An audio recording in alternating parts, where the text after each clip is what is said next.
हमें ये प्लेटफॉर्म में आकर मसीह को महिमा के कारण बनाने के लिए अवसर दिया, इसलिए धन्यवाद। ഇന്ന് പകൽക്കാലം നമുക്ക് ദൈവസന്നിധിയിൽ പ്രാർത്ഥനയോടുകൂടെ ആയിരിക്കാം. നിശ്ചയമായും ദൈവാത്മാവ് നമ്മോട് സംസാരിക്കും. आज सुबह ही वक्त प्रार्थना के साथ भी साथ बैठ जाए, प्रभु हमें आदर दिया दे। ഓരോ ദിവസവും അതിരാവിലെ ദൈവത്തെ ആരാധിക്കുന്നത് നമ്മുടെ ജീവിതത്തിലെ ഏറ്റവും അനുഗ്രഹം. दिनम प्रति फोर के समय प्रभु के चरणों पर आकर आराधना स्तुति देता है, हमारा जिंदगी अनुग्रह के कारण है. കാരണം ദാവീദ് പറയുന്നത്, ഞാൻ അതിരാവിലെ ദൈവത്തിനായി ഇതാ ഒരുക്കി കാത്തിരിക്കുന്നു. दावीद ने यह बात दी, और भोर के समय आदि सुबह ही वक्त उठकर परमेश्वर को आराधना देने के लिए मैं तैयारी हूँ. കാരണം എല്ലാവരും ഉറങ്ങുമ്പോൾ നമുക്ക് അതിരാവിലെ എഴുന്നേറ്റ് ദൈവത്തെ മഹത്വപ്പെടുത്തുവാൻ ദൈവം അവസരം ഒരുക്കുന്നു.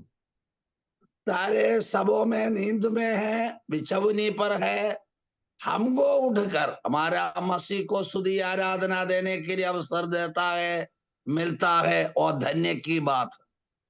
അനേകർക്ക് കടന്നു വന്ന് ആരാധിക്കണമെന്നുണ്ടെങ്കിലും അവരുടെ സാഹചര്യങ്ങളും അവരുടെ ശാരീരിക ബലഹീനതകളും അവരെ അനുവദിക്കാതിരിക്കുമ്പോൾ, और बहुत सारे लोगों को आकर परमेश्वर को फोर की समय उठकर आराधना के लिए आग्रह है, लेकिन उनका शारीरिक और उनका व्यवस्था के आधार पर हो नहीं सका है. എങ്കിലും നമുക്ക് കൂടി വന്ന് ദൈവത്തെ ആരാധിപ്പാൻ ദൈവം അവസരം ഒരുക്കുന്നതിനായി ദൈവത്തെ സ്തുതിക്കുന്നു. आज भोर के वक्त भी हमारा उद्धार के चरणों पर आकर स्तुति देने के लिए अवसर मिलता है, और धन्य की बात है. അതിരാവിലെ പലരും തിരക്കുള്ളവരാണെങ്കിലും ഇതിൽ ജോയിൻ ചെയ്ത് ദൈവത്തിന്റെ വചനം കേൾക്കുവാനും ആരാധനയിൽ പങ്കെടുക്കുവാനും അവർ ശ്രമിക്കുന്നതിനായി ഞാൻ അവരെ ഓർത്ത് ദൈവത്തെ സ്തുതിക്കുന്നു.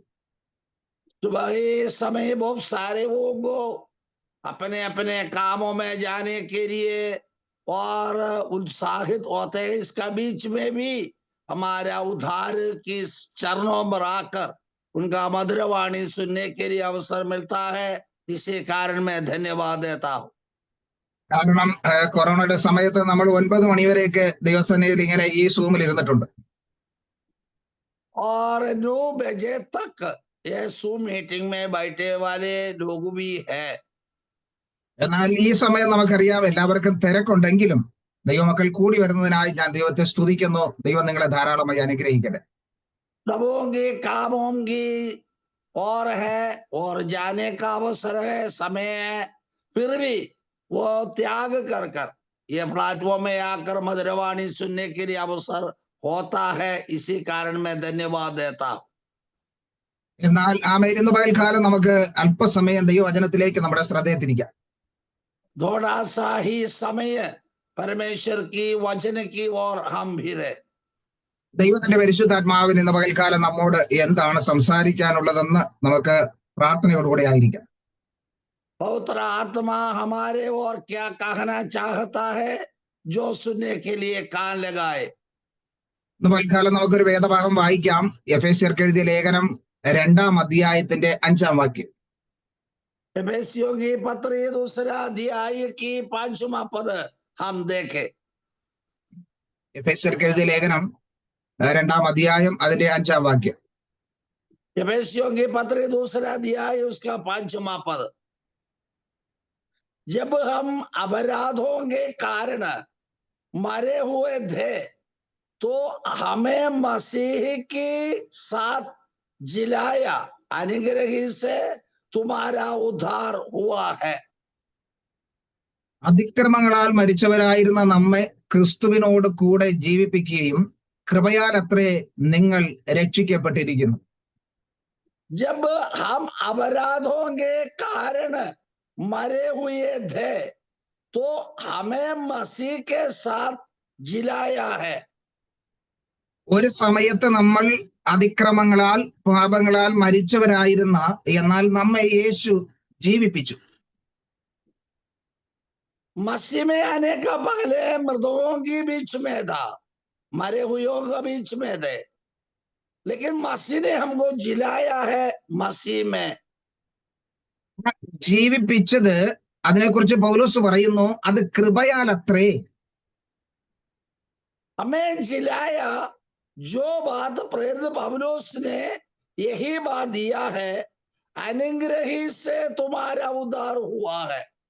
അപ്പോ കൃപയാൽ നമുക്ക് അനേക അനുഗ്രഹങ്ങൾ, അനേക നന്മകൾ ദൈവം തന്നിട്ടുണ്ട്. अनुग्रह से प्रभु ने बहुत सारे वरदानों को हमें दिया है. വചനം പറയുന്നത് ഇത് നമുക്ക് ലഭിച്ചതെല്ലാം കൃപയാണ്. बाइबल जो बात सिखाता है, जो कुछ पाया मिला, सब अनुग्रह के कारण से. കാരണം യേശു ക്രിസ്തുവിന്റെ കൃപയാൽ നമുക്ക് ലഭിച്ചതായ ആ അനുഗ്രഹങ്ങൾ അല്ലെങ്കിൽ ആ നന്മകളെ കുറിച്ച് ഇന്ന് പകൽക്കാലം നമുക്കൊന്ന് ചിന്തിക്കാം. यीशु मसीह के द्वारा जो अनुग्रह और उद्धार हमारे लिए दिया, इसका बारे में सुबह ही वक्त हम मनन करें. കാരണം ആമേൻ, ദൈവവചനം പറയുന്നത് അപ്പോസ്തല പ്രവൃത്തി 15-ാം അധ്യായം 11-ാം വാക്യം വായിക്കുമ്പോൾ അവിടെ ഇങ്ങനെ എഴുതിയിരിക്കുന്നു. प्रेरितों का काम 15वां अध्याय, 15वां अध्याय 11-ാം വാക്യം. प्रेरितों का काम 15वां अध्याय 11वां पद में ये वचन दिया है, കർത്താവായ യേശുവിന്റെ കൃപയാൽ രക്ഷ പ്രാപിക്കും എന്ന് നാം വിശ്വസിക്കുന്നത് പോലെ അവരും വിശ്വസിക്കണം. हाँ, हमारा यह निश्चय है कि जिस रीति से वे प्रभु यीशु के अनुग्रह से उद्धार पाएंगे, उसी रीति से हम भी पाएंगे. കാരണം നാം രക്ഷിക്കപ്പെട്ടത് കർത്താവായ യേശു ക്രിസ്തുവിന്റെ കൃപയാൽ. वो उद्धार दिया है, उद्धार है यीशु मसीह की अनुग्रह से. എഫേസ്യർ 2-ാം അധ്യായം 8-ാം വാക്യത്തിൽ പൗലോസ് ഒന്നുകൂടെ അതിനെ ഉറപ്പിച്ചു പറയുന്നു. इफिसियों की पत्री 2 अध्याय में एक शब्द स्थापित करते हैं प्रेरित पौलुस ने. അതിന്റെ 8-ാം വാക്യത്തിൽ പറയുന്നു, കൃപയാലല്ലോ നിങ്ങൾ വിശ്വാസം മൂലം രക്ഷിക്കപ്പെട്ടിരിക്കുന്നത്, അതിനും നിങ്ങൾ കാരണമല്ല, ദൈവത്തിന്റെ ദാനം അത്രയാകുന്നു. उसकी 8वां पद में यही वचन दिया, क्योंकि विश्वास के द्वारा अनुग्रह ही से तुम्हारा उद्धार हुआ है, और यह तुम्हारी ओर से नहीं, वरन परमेश्वर का दान है. പ്രിയമുള്ളവരെ, നമ്മൾ രക്ഷിക്കപ്പെട്ടത് നമ്മുടെ ഏതെങ്കിലും പ്രവർത്തികൾ കൊണ്ടോ നമ്മുടെ കഴിവ് കൊണ്ടോ അല്ല.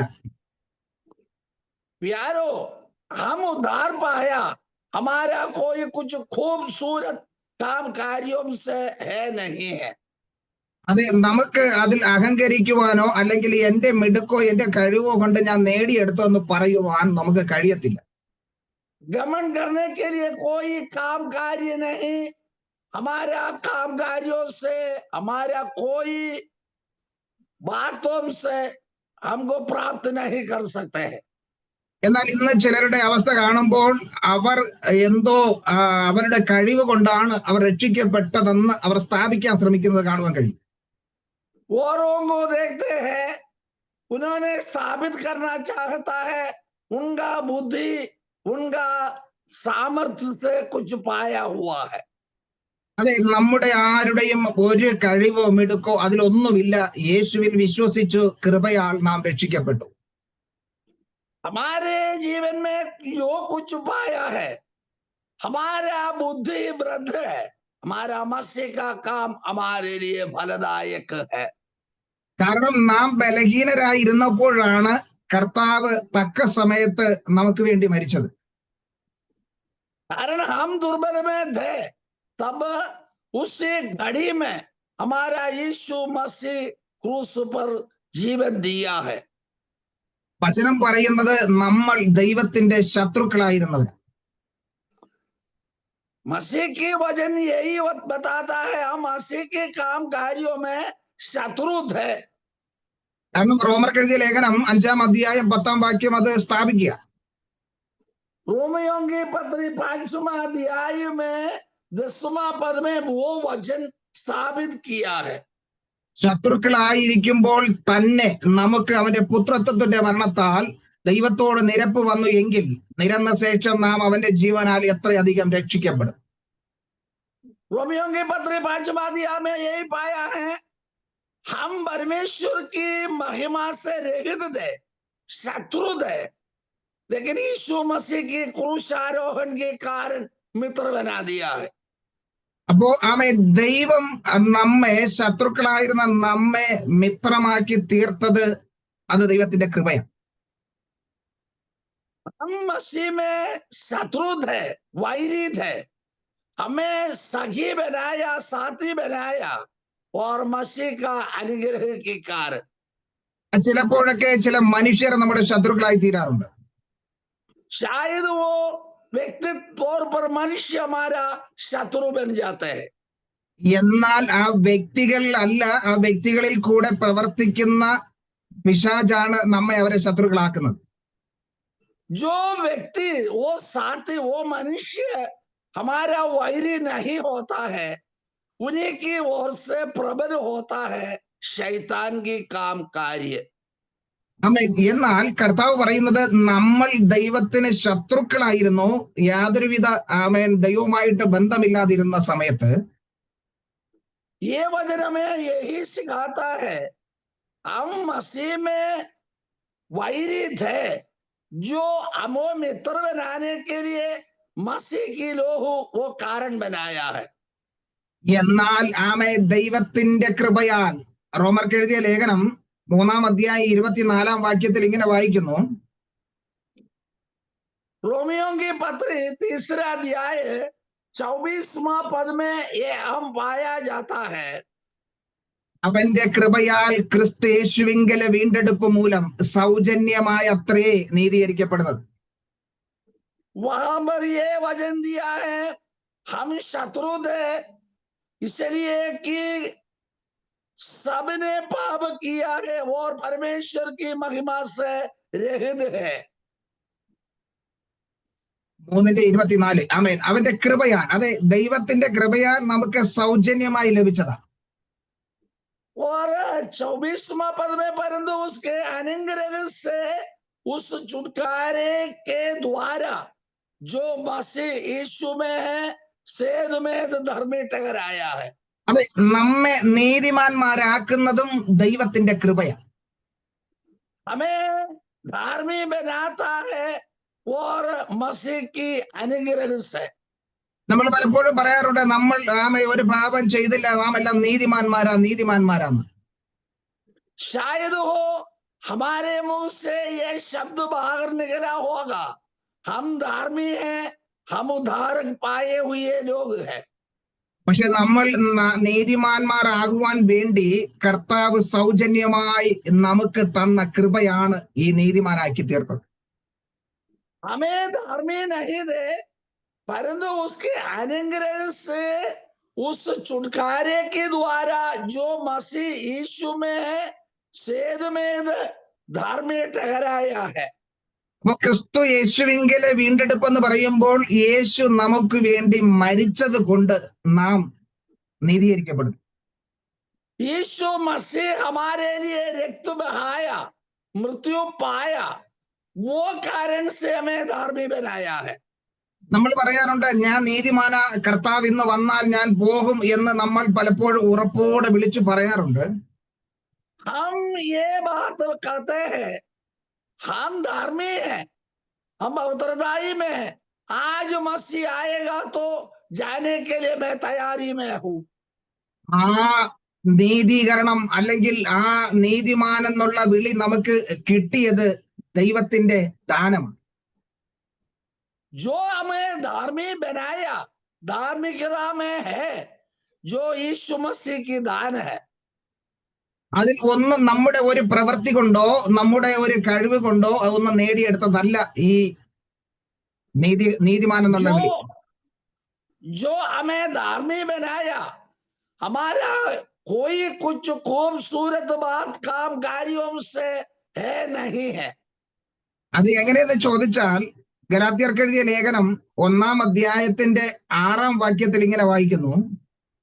गलातियों की पत्री पहले अध्याय की 6वीं पद में वो शब्द अब पाया जाता है। ആമേൻ. അവിടെ ആമേൻ അപ്പോസ്തലനായ പൗലോസ് ഒരു കാര്യം കൂടെ, അടുത്തൊരു കാര്യം കൂടെ പറയുന്നുണ്ട്. एक शब्द और हमें पाया जाता है। ആമേൻ. ഇവിടെ പറയുന്നത് ക്രിസ്തുവിന്റെ കൃപയാൽ നിങ്ങളെ വിളിച്ചവനെ വിട്ട് നിങ്ങൾ ഇത്ര വേഗത്തിൽ മറ്റൊരു സുവിശേഷത്തിലേക്ക് മാറിയത് കൊണ്ട് ഞാൻ ആശ്ചര്യപ്പെടുന്നു. गलातियों की पत्री पगले अध्याय 6वें पद में यही वचन दिया, मुझे आश्चर्य होता है कि जिसने तुम्हें मसीह की अनुग्रह में बुलाया उससे तुम इतनी जल्दी फिरकर और ही प्रकार के सुसमाचार की ओर झुकने लगा। നോക്കി, നമ്മെ വിളിച്ചിരിക്കുന്നതും ദൈവത്തിന്റെ കൃപയാലുള്ള വിളിയാണ്. हमें बुलाहट मिला है और यीशु मसीह की अनुग्रह से। നമ്മെ വെറുതെ വിളിച്ചതല്ല, ദൈവത്തിന്റെ കൃപയാലാണ് നമ്മെ വിളിച്ചിരിക്കുന്നത്. हमें और खाली हाथ से भेजने के लिए नहीं, मसीह की अनुग्रह से भरने के लिए प्रभु की बुलाहट मिली है। അപ്പൊ നമ്മുടെ മേലുള്ള ആ വിളി എന്ന് പറഞ്ഞാൽ അതൊരു നിസാര വിളിയല്ല. ദൈവം നമ്മെ ദാനമായി അല്ലെങ്കിൽ കൃപയാൽ നമ്മെ വിളിച്ചിരിക്കുക. हमारा बुलाहट मामूली बात नहीं, यीशु मसीह का अनुग्रह से जो बुलाहट अंबर आया है। അതെ, ആമേൻ. ആ വലിയൊരു വിളി നമ്മുടെ മേലുള്ളത് കൊണ്ട് ദൈവത്തിന്റെ വചനം പറയുന്നത് നമ്മൾ അതിൽ ഉറച്ചു നിൽക്കുന്നവരായി തീരുക. जो इतना महत्वपूर्ण बुलाहट हमारे में थी, इसी कारण में मामूली तौर पर कहकर ये शब्द त्याग ना करे। നമുക്ക് ലഭിച്ചിരിക്കുന്നത് ഒരു സാധാരണ വിളിയല്ല. ആമേ, എല്ലാവർക്കും ലഭിക്കുന്നത് പോലുള്ള വിളിയല്ല. हमें बुलाहट मिली साधारण रीति पर, मामूली बात नहीं, ये बड़ा महत्वपूर्ण बुलाहट है। ഈ ലോകത്തിലെ ഒരു വ്യക്തി നമ്മെ വിളിക്കുന്നത് പോലുള്ള വിളിയല്ല നമുക്ക് ലഭിച്ചിരിക്കുന്നത്. सांसारिक लोग की बुलाहट मिला, ऐसे नहीं नहीं, हमारा मसीह की बुलाहट बहुत बहुत शायद से भरे हुए बुलाहट है। കാരണം ഈ കർത്താവിനെ നാം അറിയാതെ, ആമേൻ, നാം അന്യരായിരുന്ന സമയത്ത് കൃപയാൽ നമ്മെ ദൈവം വിളിച്ചതാണ്. कारण यूं है, हम अज्ञानत में है, मसीह की अनुग्रह से रहित थे, वहां से प्रभु की बुलाहट मिला, उसके पवित्र स्थान में हमको बैठाया, मामूली बात है नहीं है। അപ്പൊ അങ്ങനത്തെ ഒരു വിളി നമുക്ക് ലഭിച്ചിട്ടുണ്ടെങ്കിൽ നമ്മൾ ആ വിളിയിൽ വിശ്വസ്തരായി നിലകൊള്ളേണ്ടത് ആവശ്യമാണ്. ऐसा ही एक महत्वपूर्ण बुलाहट हमें मिला, ये सोच समझेगा तो जो बुलाहट को हम बड़ा मूल्य देना पड़ता है। അത് തിമത്തിയോസിനെ ലേഖനം എഴുതുമ്പോൾ അപ്പോസ്തലനായ പൗലോസ് പറയുന്നത് അതൊരു വിശുദ്ധ വിളിയാണ്. तिमोथेयुस की पत्र में प्रेरित पौलुस ने लिखा है, ये पवित्रताई का बुलाहट है। എന്ന് പറഞ്ഞാൽ നമ്മെ വിളിച്ചിരിക്കുന്ന വിളിക്ക് ഒരു വിശുദ്ധിയുണ്ട്. कारण यही है, हमारा बुलाहट को एक पवित्रताई है। വിശുദ്ധനായ ദൈവം നമ്മെ വിളിച്ചിരിക്കുന്നതും ആ വിശുദ്ധിയിൽ നാം നിലനിൽക്കാൻ വേണ്ടിയാണ്. पवित्रताई में रहते वो ईश्वर को, मसीह को, वो पवित्रताई की बुलाहट हमें मिला, उसको बहुत मूल्य देना पड़ता है। 2 തിമത്തിയോസ് 1-ാം അധ്യായം 9-10 വാക്യത്തിൽ പൗലോസ് അത് പറയുന്നുണ്ട്.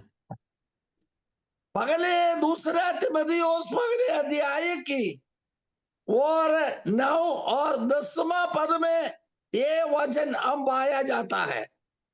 അവൻ നമ്മെ രക്ഷിക്കുകയും വിശുദ്ധ വിളി കൊണ്ട് വിളിക്കുകയും ചെയ്തത് നമ്മുടെ പ്രവർത്തികൾ നിമിത്തമല്ല, സകല കാലത്തിനും മുമ്പേ ക്രിസ്തയേശുവിൽ നമുക്ക് നൽകിയിരിക്കുന്നതും ഇപ്പോൾ മരണം നീക്കുകയും 9वां पद में जिसने हमारा उद्धार किया और पवित्र बुलाहट से बुलाया, और यह हमारे कामों के अनुसार नहीं पर उसका उद्देश्य और उस अनुग्रह के अनुसार है, जो मसीह यीशु में सनातन से हम पर हुआ है। അവൻ മാത്രമല്ല സുവിശേഷം കൊണ്ട് ജീവനും അക്ഷതയും വെളിപ്പെടുത്തുകയും ചെയ്ത നമ്മുടെ രക്ഷിതാവായ യേശു ക്രിസ്തുവിന്റെ പ്രത്യക്ഷയാൽ വെളിപ്പെട്ടിരിക്കുന്നതുമായ തന്റെ സ്വന്തം നിർണയത്തിന് കൃപയ്ക്കും ഒത്തവണ്ണം അത്രേ.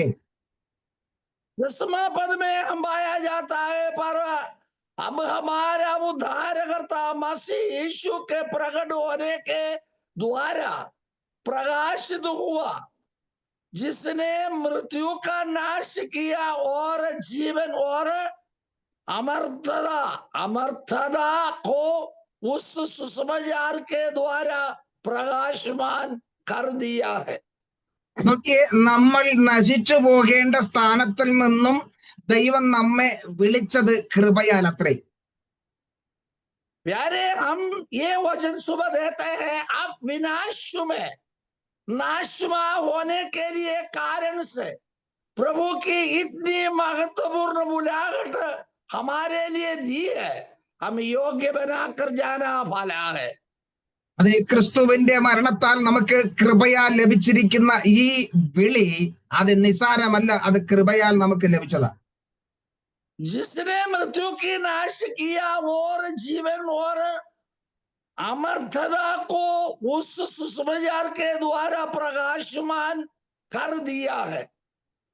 അപ്പോൾ നമുക്ക് ലഭിച്ചിരിക്കുന്ന വിളിയും അത് കൃപയാൽ ലഭിച്ചതാ, അതിനെ നമ്മൾ നഷ്ടമാക്കി തീർക്കരുത്.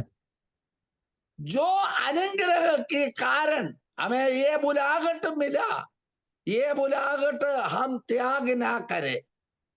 എഫേസ്യർക്ക് എഴുതിയ ലേഖനം 1-ാം അധ്യായം 6-ാം വാക്യത്തിലേക്ക് കടന്നു വരുമ്പോൾ, एफेसियों की पत्री पहले अध्याय 6वें पद में हम आता है, അവിടെ അപ്പോസ്തലനായ പൗലോസ് പറയുന്നത്, അവൻ പ്രിയനായവനിൽ നമുക്ക് സൗജന്യമായി നൽകിയ തന്റെ കൃപാ മഹത്വത്തിന്റെ പുകഴ്ചയ്ക്കായി സ്നേഹത്തിൽ നമ്മെ മുൻനിയമിക്കുകയും ചെയ്തുവല്ലോ.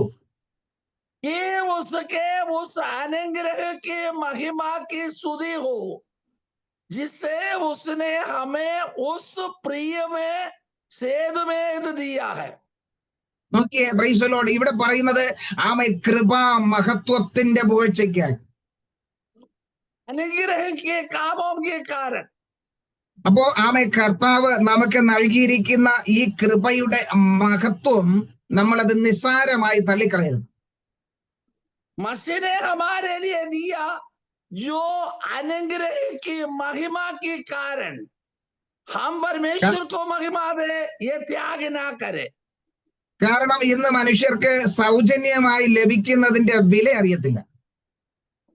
कारण यही है, और श्वेत मेद कर दिया है, उसका मूल्य क्या है, मनुष्य को अज्ञानित बात है।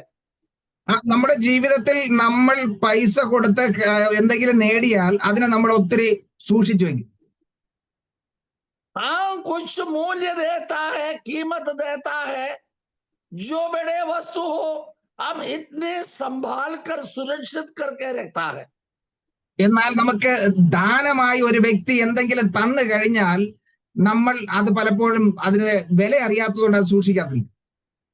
जो ने कोई किसी ने श्वेत मेद दिया है, उसका मूल्य कितना भी हो, इतना हम सुरक्षित संभालता ही है नहीं। അത് നമുക്ക് തന്ന വ്യക്തിക്ക് മാത്രമേ അതിന്റെ വില അറിയത്തുള്ളൂ. जिसके द्वारा मिला है, जो व्यक्ति को उसका मूल्य जानता है। എന്നാൽ അതിന്റെ വില നാം അറിയുമ്പോൾ നമ്മൾ തന്നെ അതിനെ സൂക്ഷിക്കാൻ തുടങ്ങും. उसका मूल्य कितना है, कीमत कितना है, धन कितना है, सोच समझेगा तो हम बहुत सारे संभाल कर सुरक्षित करके रखता है।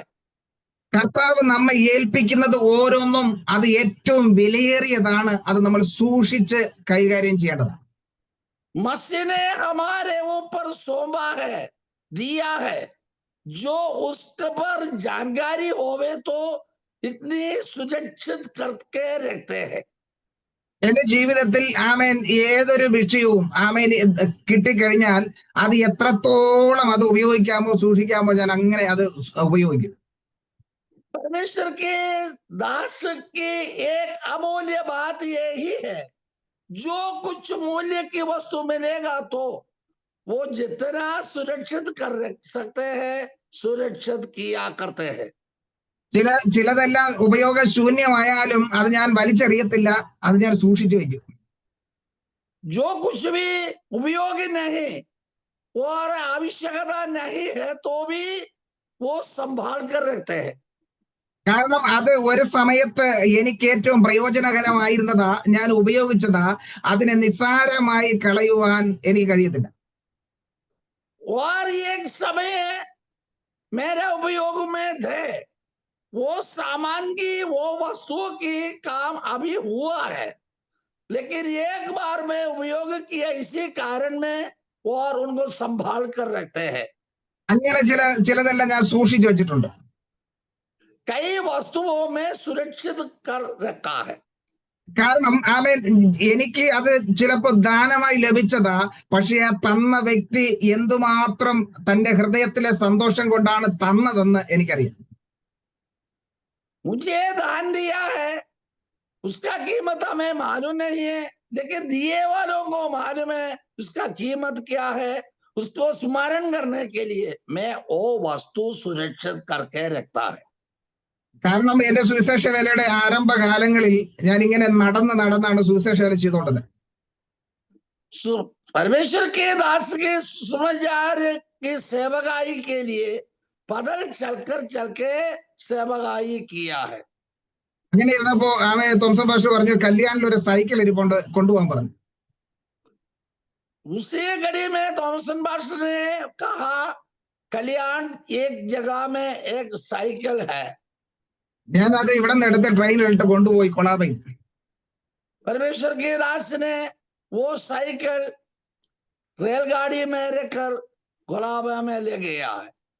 4 വർഷം ഞാൻ ആ സൈക്കിളിലാണ് സുവിശേഷ വേല ചെയ്തത്.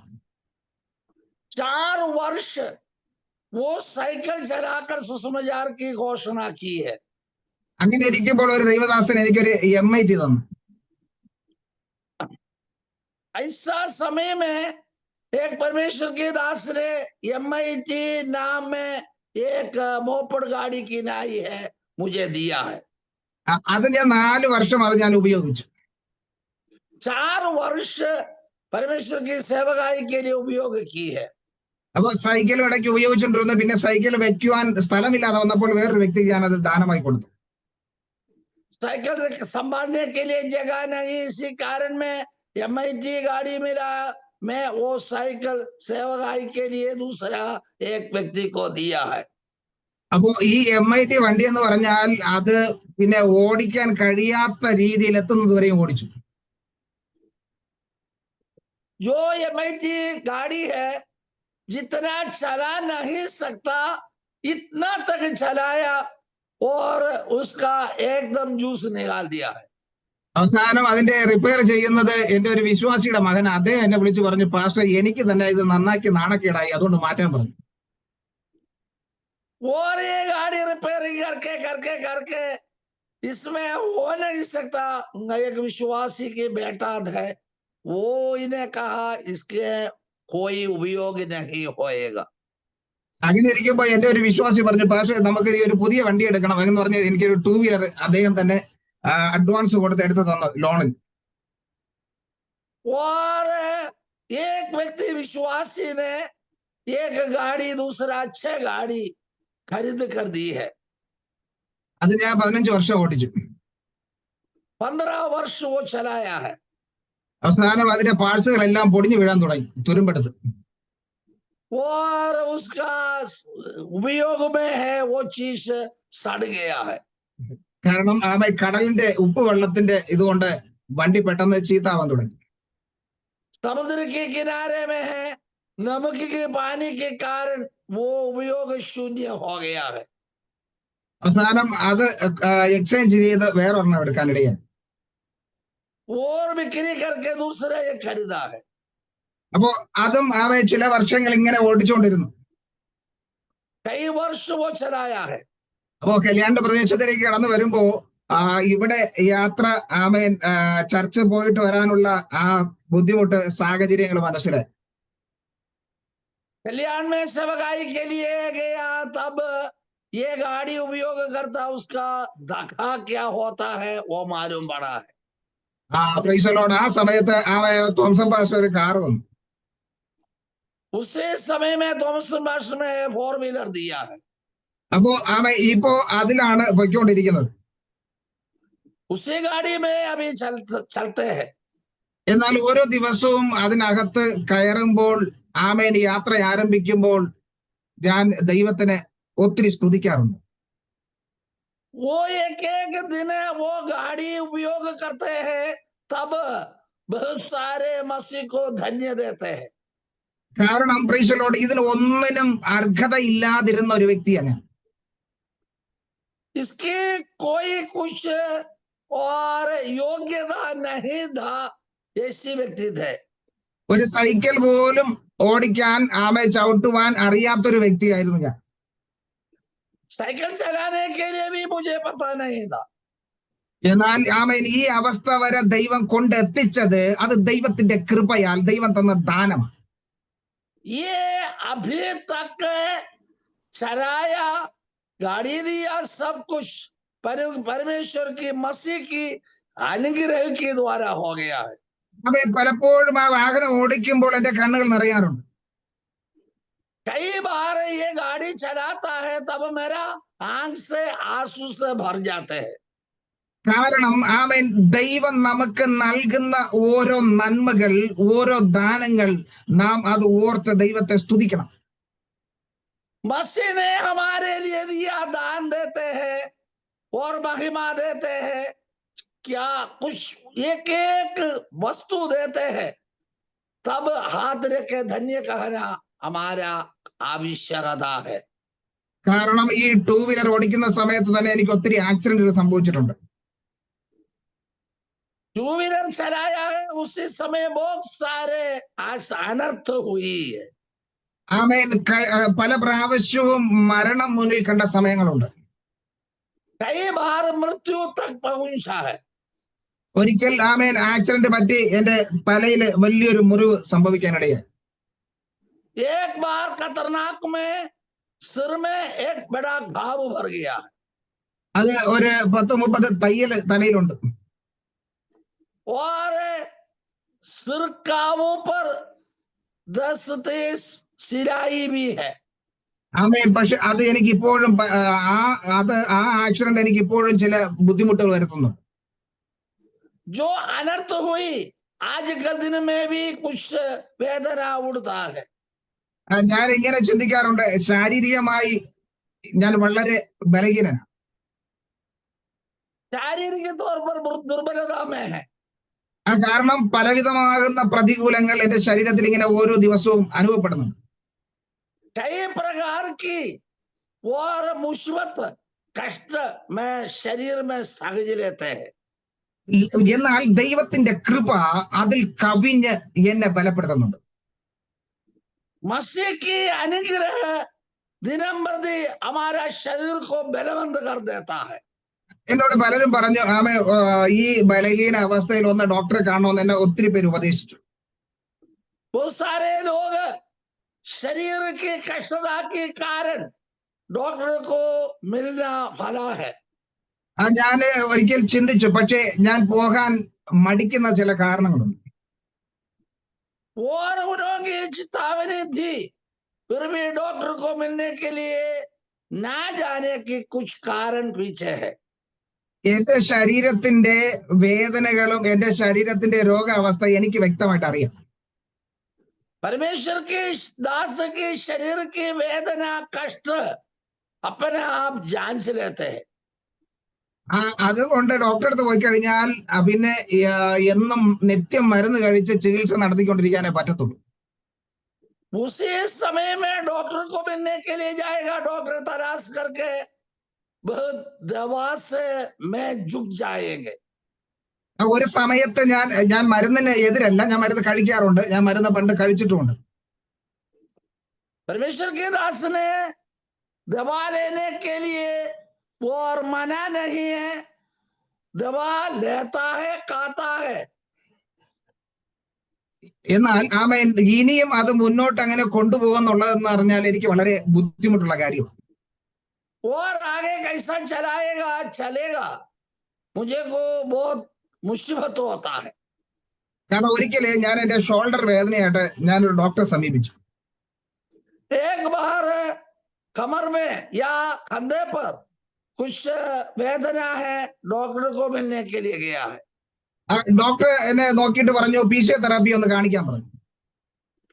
डॉक्टर ने तलाश कर फिजियोथेरेपी लेने के लिए उनका साथ जाना भला है. അദ്ദേഹത്തിന്റെ അടുക്കൽ ചെന്നപ്പോ അദ്ദേഹം എന്റെ കൈയൊക്കെ പിടിച്ചിട്ട് ഒന്ന് ഉയർത്താനും താഴ്ത്താനൊക്കെ പറഞ്ഞു. उन्होंने हाथ में पकड़कर हाथ ऊंचे उठाओ नीचे डालो, ऊंचे उठाओ नीचे डालो, ऐसा कुछ चेतावनी दी है. എന്നിട്ട് പറഞ്ഞു കൈക്ക് വേറെ ഒരു കുഴപ്പവുമില്ല, പക്ഷെ എന്റെ എല്ലിനകത്തായിരുന്നു വേദന. वो डॉक्टर ने कहा हाथ को कुछ रुकावट नहीं है, लेकिन उसका हड्डी का अंदर है वेदना है. ഞാൻ അദ്ദേഹത്തോട് പറഞ്ഞു എന്റെ എല്ലിനകത്ത് നല്ല വേദനയുണ്ട്, എനിക്ക് കൈ വളരെ പ്രയാസമാ ഉയർത്താനും താഴ്ത്താനും. हड्डी का अंदर वेदना है, इसी कारण में हाथ ऊंचा करना नीचे करना और मुझे को मुश्किल होता है. പക്ഷെ എന്റെ വേദനയെ അദ്ദേഹത്തോട് പറഞ്ഞ് മനസ്സിലാക്കുവാൻ എനിക്ക് കഴിയുന്നില്ല. परमेश्वर के रास्ते की वेदना वो डॉक्टर को समझाने के लिए मुझे को इतनी सामर्थ्य नहीं है. ആമേൻ. അദ്ദേഹം എനിക്ക് മരുന്നൊന്നും തന്നില്ല. ആമേൻ. ചില കാര്യങ്ങൾ എക്സർസൈസ് ചെയ്യാൻ പറഞ്ഞു വിട്ടു. उन्होंने कुछ दवा नहीं दिया है, एक्सरसाइज करने के लिए उन्होंने चेतावनी दी है. അപ്പൊ എനിക്ക് ഒരു കാര്യം മനസ്സിലായി, ആമേൻ, ദൈവം തന്ന ശരീരത്തിൽ ദൈവത്തിന് മാത്രമേ അത് തിരിച്ചറിയാൻ പറ്റത്തുള്ളൂ, സൗഖ്യമാക്കുവാനും പറ്റത്തുള്ളൂ. मैं एक बात स्मरण में रखा, ये शरीर हमारा मसीह का ही है. मसीह को अज्ञानित में कुछ काम कार्य नहीं, मसीह चंगाई देगा तो वो भला है. ആമേൻ. നമ്മുടെ ശരീരം ആമേൻ ദൈവം നമുക്ക് ദാനമായി തന്നിട്ടുണ്ടെങ്കിൽ ദൈവത്തിന് വസിക്കുവാനുള്ള ശരീരമാണ്, അത് സൗഖ്യമാക്കുന്നതും ദൈവം തന്നെ. ये शरीर मसीह का दान होवे तो ये शरीर में जो कुछ घटना आता है वो चंगाई देने का काम हमारा मसीह का काम है. കാരണം കഴിഞ്ഞ ഒരാഴ്ച മുമ്പ് ഞാൻ ശുശ്രൂഷിക്കുമ്പോൾ എനിക്ക് ഇരിക്കുവാനോ ശുശ്രൂഷിക്കുവാനോ കഴിയാത്ത വണ്ണം ശരീരത്തിൽ വേദന ഉണ്ടായിരുന്നു. बीते दिनों में परमेश्वर की दास सेवकाई के लिए बैठा, लेकिन खड़ा हो नहीं सकता, बैठ नहीं सकता, शरीर में वेदना सहजना पड़ा. എന്നാൽ ദൈവത്തിന്റെ കൃപയാൽ ആമേ ശുശ്രൂഷിക്കുവാൻ ദൈവം കൃപ ചെയ്തു. परमेश्वर की अनुग्रह से सेवकाई करने के लिए प्रभु ने अनुमति दी है.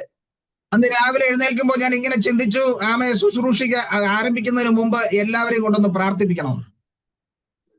परमेश्वर के दास ने सेवकाई के लिए खड़ा होने का समय उन्होंने मन में ये सोच विचार की, सारे आमतौर पर लोगों को कहकर प्रार्थना करने के लिए अनिवार्य है, सोच समझा था. എന്നാൽ ശുശ്രൂഷയ്ക്ക് ഇരിക്കുന്നത് മുതൽ അത് തീരുന്നത് വരെയും ഒരു പ്രശ്നവുമില്ലാതെ ദൈവം എന്നെ ബലപ്പെടുത്തി. सेवकाई के लिए बैठा उस समय से लेकर सेवकाई समाप्त हुई तब तक प्रभु की आत्मा मुझे को सामर्थ्य शक्ति दी. പലപ്പോഴും എഴുന്നേറ്റ് ആമേ ഈ വാഹനം ഓടിച്ചു പോകുവാൻ പോലും കഴിയാതെ ബലഹീനമായിട്ടുണ്ട്. कई बार गाड़ी चलाकर जाने के लिए इतने मेरा शरीर दुर्बल हो गया था. എങ്കിലും ഒരു ദിവസം പോലും ആമേ ലീവ് എടുക്കാതെ എല്ലാ ദിവസവും വാഹനം ഓടിക്കുവാനും പോകുവാനും എല്ലാം ദൈവം കൃപ ചെയ്തു. एक दिन भी छुट्टी लेने के लिए नहीं हुई. हर दिन सेवकाई के लिए अपने काम कार्य के लिए जाने के लिए प्रभु ने शरीर को बलवंत दी. അത് എന്റെ കഴിവോ എന്റെ മിടുക്കോ അല്ല, ദൈവത്തിന്റെ കൃപയാ, അവന്റെ ദാനം.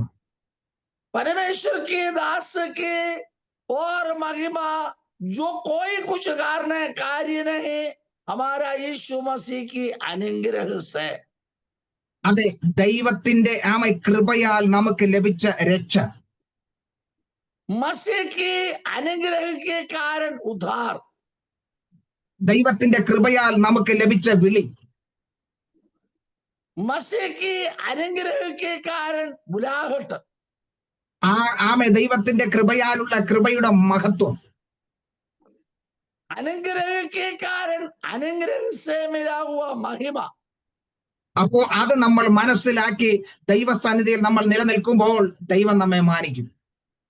प्यारो, वो बात समझ लेते हुए मसीह में अटल रहेगा तो मसीह हमें इस्तेमाल करेगा. കാരണം ഒരിക്കൽ ഡോക്ടർ എന്നോട് പറഞ്ഞതാ ഈ തൊണ്ട സൂക്ഷിക്കണം. एक बार डॉक्टर ने तलाश कर यही कहा, तेरी गला बढ़ जाएगा, संभालना. കാരണം ആമേൻ ഉറക്കെ ഒന്ന് ചുമയ്ക്കാൻ പോലും കഴിയത്തില്ല. ആമേൻ തൊണ്ടയ്ക്ക് അങ്ങനത്തെ സ്ട്രെയിൻ എടുക്കാൻ പറ്റത്തില്ല. गला में इतनी वेदना आया, खांसी आएगा तो भी आवाज उठा नहीं सकता, ऐसे प्रकार की दुख से भरी हुई थी. എന്നാൽ ദൈവത്തിന്റെ കൃപയാൽ ഇന്നുവരെയും ദൈവം നിലനിർത്തി. आज तक हमारा मसीह की अनुग्रह से जीने के लिए प्रभु अनुमति दी है. അതെ, എന്നോട് ഒരു വൈദ്യം പറഞ്ഞതാ, ഇങ്ങനെ പോയാൽ കുറച്ച് ദിവസം കഴിയുമ്പോൾ നിന്റെ ശബ്ദമെല്ലാം ബന്ധായി പോകും. एक डॉक्टर ने ये बात दी, ऐसा जाएगा तो तेरा गला बढ़ जाएगा. ഞാൻ അദ്ദേഹത്തോട് പറഞ്ഞു, എന്റെ ശബ്ദമെല്ലാം ബന്ധായതാ ഒരിക്കൽ, ഇനി അത് ഒരിക്കലും ബന്ധാകത്തില്ല. परमेश्वर की दास ने उन्होंने ऐसी बात दिया, एक बार गला बढ़ गया था और कभी भी बढ़ जाएगा नहीं. ആമേൻ. ഞാൻ ഒരിക്കൽ സംസാരിക്കാൻ കഴിയാതെ ഊമനായി ഇരുന്ന ഒരു സമയം ഉണ്ടായിരുന്നു. परमेश्वर के दास ने एक बार बातचीत बोल नहीं सकते, तमुगे बहने थे. എന്നാൽ ആമേൻ ദൈവം തുറന്നു തന്ന ശബ്ദം അവസാനത്തോളം ദൈവത്തിന് വേണ്ടി ഉപയോഗിക്കണമെന്ന്. हमारा मसीह ने ये भूख मारा, ये निरंतर हमारा मृत्यु तक ये शब्द उड़ाया जाएगा. അതുകൊണ്ട് ദൈവം തന്നത് ദൈവനാമത്തിന്റെ മഹത്വത്തിന് വേണ്ടി ഉപയോഗിക്കണമെന്ന ആഗ്രഹം. इसी कारण में मसीह ने दिया हुआ सामर्थ्य, शक्ति, वो बोली सब कुछ है, उनका दान है, मृत्यु तक उपयोग करे. ആകയാൽ പ്രിയമുള്ളവരെ, ദൈവം നമുക്ക് ദാനമായി കൃപയാൽ തന്നത് ഒന്നും നമ്മൾ നഷ്ടമാക്കരുത്. इसी कारण में प्यारों में आपको चेतावनी देता हूं, मसीह की ओर से सेध भेद दिया हुआ जो शक्ति या सामर्थ्य और अनुग्रह, हम उनको लालसा में त्याग ना करें. അത് ദൈവം തന്ന കൃപയാൽ ദൈവം തന്ന ദാനങ്ങൾ അനേകമുണ്ട്. ദൈവം അനുവദിച്ചാൽ നമുക്ക് പിന്നീട് ചിന്തിക്കാം. ऐसे प्रकार प्रभु ने दान दिया, बहुत सारे बात है. मसीह की आगमन बाकी होवे तो आगे दिनों में हम चिंता करेंगे. ഇന്ന് പകൽക്കാലം നമുക്ക് ഒരു നിമിഷം കണ്ണുകൾ അടയ്ക്കാം. आइए हमारे आंख बंद करे, प्रार्थना करे. അതെ, ഇന്ന് പകൽക്കാലം ദൈവം നമുക്ക് ദാനമായി നൽകിയതിനെ നമ്മൾ വ്യർത്ഥമാക്കാതെ ദൈവകരങ്ങളിലേക്ക് ഏൽപ്പിക്കാം. आज सुबह के वक्त प्रभु की दान जो अनुग्रह वृद्ध नाम माने मसीह के नाम के लिए दिया हुआ दान को स्मरण करते हुए हम प्रार्थना करेंगे. സ്വർഗ്ഗസ്ഥ പിതാവ്, ഞങ്ങളുടെ നല്ല ദൈവമേ, നല്ല സമയത്തിനായി ഞങ്ങൾ അങ്ങ് നന്ദിയോടെ സ്തുതിക്കുന്ന സ്തോത്രം ചെയ്യുന്നു. हे स्वर्गीय परम पिता, तूने हमारे लिए दिया सुंदर और के समय और अनुग्रह के लिए हम धन्यवाद देता है. ഇന്ന് പകൽക്കാലം അവിടുത്തെ നാമം ജയമെടുക്കുന്ന കൃപയ്ക്കായി സ്തോത്രം. आज सुबह के वक्त तेरी नाम की सामर्थ्य विजय पाया, इसी कारण में मैं धन्यवाद देता हूँ. എല്ലാ പ്രിയപ്പെട്ടവരെയും ഇന്ന് പകൽക്കാലം കർത്താവിന്റെ കരങ്ങളിലേക്ക് ഏൽപ്പിക്കുകയാണ്. सारे प्रेमियों को, विश्वासी गणों को तेरे हाथों में समर्पण कर देते हुए प्रार्थना करता है. പിതാവിന്റെയും പുത്രന്റെയും പരിശുദ്ധാത്മാവിന്റെ നാമത്തിൽ അനുഗ്രഹിച്ച് പ്രാർത്ഥിക്കുകയാണ്. पिता, पुत्र, पवित्र आत्मा के नाम में आशीष करते हुए ये लोगों को हम प्रार्थना करते हैं. കൃപയുടെ ദാനങ്ങളെ, അനുഗ്രഹങ്ങളെ ഓർത്തെപ്പോഴും നന്ദിയുള്ളവരായി തീരുവാൻ ഞങ്ങളെ ബലപ്പെടുത്തുമാറാകുന്നു. अनुग्रह के कारण स्मरण करते हुए दिनम प्रति हम जीने के लिए प्रभु की अनुमति के लिए हम प्रार्थना करते हैं. ഇന്ന് പകൽക്കാലം ഞങ്ങളെ ബലപ്പെടുത്തിയ കൃപയ്ക്കായി സ്തോത്രം. हमें भी बलिबद्ध किया है, इसी कारण में धन्यवाद. പ്രാർത്ഥന കേട്ടതിനായി സ്തോത്രം. യേശു ക്രിസ്തുവിന്റെ അധികാരമുള്ള നാമത്തിൽ തന്റെ പിതാവേ. प्रार्थना सुना यीशु मसीह की अधिकार की नाम है. आमीन. ആമേൻ, ആമേൻ, ആമേൻ. Thank you pastor. ദൈവം ധാരാളമായി അനുഗ്രഹിക്കട്ടെ. Praise the Lord.